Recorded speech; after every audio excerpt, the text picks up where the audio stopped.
हर हर महादेव। नमस्कार आप सभी दर्शकों को, आप सभी का स्वागत है हमारे चैनल शुभम वशिष्ठ जी में।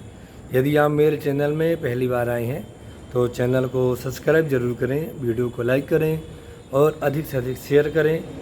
मैं आप लोगों के लिए सदैव लगातार ज्योतिष से संबंधित, हस्तरेखा से संबंधित और वास्तु से संबंधित सही और सटीक जानकारी लेकर आता रहता हूँ और मैं प्रयास करूंगा कि भविष्य में और भी ज़्यादा ज्योतिष से संबंधित आपको नई नई जानकारियाँ देता रहूं। इसके माध्यम से हम सबको ज्योतिष का सही ज्ञान प्राप्त हो सके। आज हम बात करेंगे मूल नक्षत्र के बारे में। शास्त्रों में, ज्योतिष शास्त्र के अनुसार 27 नक्षत्र होते हैं। 28वां अभिजीत नक्षत्र की भी गणना की गई है, लेकिन 27 नक्षत्र जो हैं वह मूल रूप से हैं और उनकी गणना ज्योतिष शास्त्र में समय समय पर हर एक चीज़ को जानने के लिए की जाती है। 27 नक्षत्रों में से 6 नक्षत्र ऐसे हैं जो गंडमूल कहे जाते हैं, जो मूल नक्षत्र की संज्ञा दी गई है।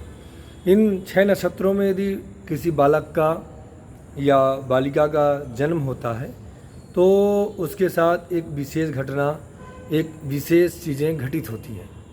मूल नक्षत्र में जब किसी बालक का या बालिका का जन्म होता है तो वह नक्षत्र जब 27वें दिन पुनः जब वह नक्षत्र आता है तो उस नक्षत्र में उसके मूल की शांति कराई जाती है और वहाँ पर कई प्रकार के शास्त्रों के अनुसार शास्त्रीय विधा से, वैदिक विधाओं से पूजन कराया जाता है और उसकी शांति के हेतु कार्य किए जाते हैं।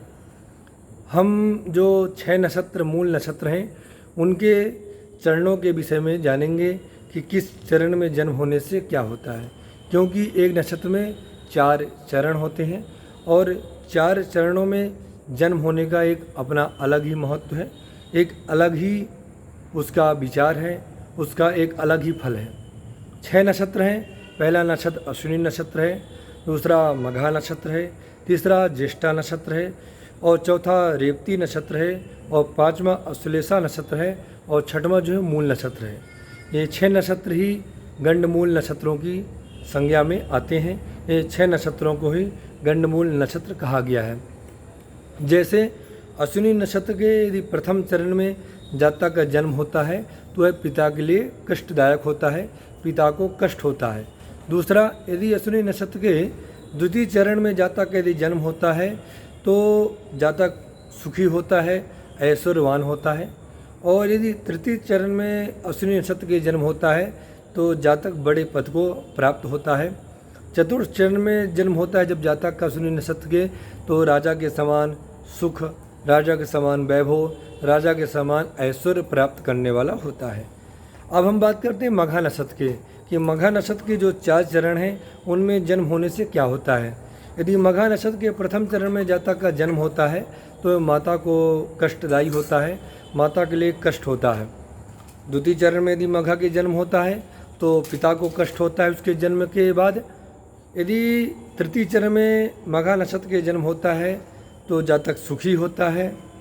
मघा नक्षत्र के चतुर्थ चरण में यदि जातक का जन्म होता है तो जातक धनवान होता है और विद्वान होता है। तीसरा नक्षत्र जो है वो ज्येष्ठा नक्षत्र है।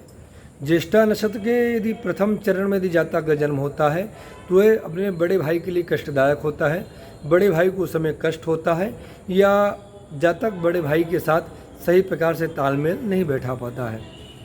यदि ज्येष्ठा नक्षत्र के द्वितीय चरण में यदि जातक का जन्म होता है तो ये छोटे भाई के लिए कष्टदायक होता है। यदि ज्येष्ठा नक्षत्र के तृतीय चरण में जन्म होता है तो मातृ कष्ट होता है, माता को कष्ट होता है। और ज्येष्ठा नक्षत्र के यदि चौथे चरण में जातक का जन्म होता है तो स्वयं को कष्ट होता है, स्वयं को कई प्रकार के रोग, व्याधियाँ, दुख प्राप्त होते रहते हैं। अब हम बात करते हैं रेवती नक्षत्र के विषय में कि यदि रेवती नक्षत्र के प्रथम चरण में यदि जातक का जन्म होता है तो जातक को राज्य, सम्मान, सुख, शांति, वैभव प्राप्त होता है। रेवती नक्षत्र के यदि द्वितीय चरण में जातक का जन्म होता है तो मंत्री पद प्राप्त होता है, उच्च पद प्राप्त होने की संभावनाएं बनती है।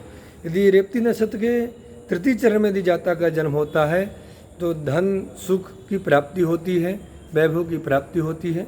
लेकिन यदि रेवती नक्षत्र के चतुर्थ चरण में यदि जातक का जन्म होता है तो अनेक प्रकार के उसे कष्ट होते हैं। यदि जातक का जन्म अश्लेषा नक्षत्र के प्रथम चरण में होता है तो जातक के पिता को कष्ट होता है। द्वितीय चरण में यदि जन्म होता है तो मातृ कष्ट होता है। यदि अश्लेषा नक्षत्र के तृतीय चरण में जन्म होता है तो धन हानि होती है। और यदि अश्लेषा नक्षत्र के चतुर्थ चरण में यदि जातक का जन्म होता है तो उसको सुख की प्राप्ति होती है।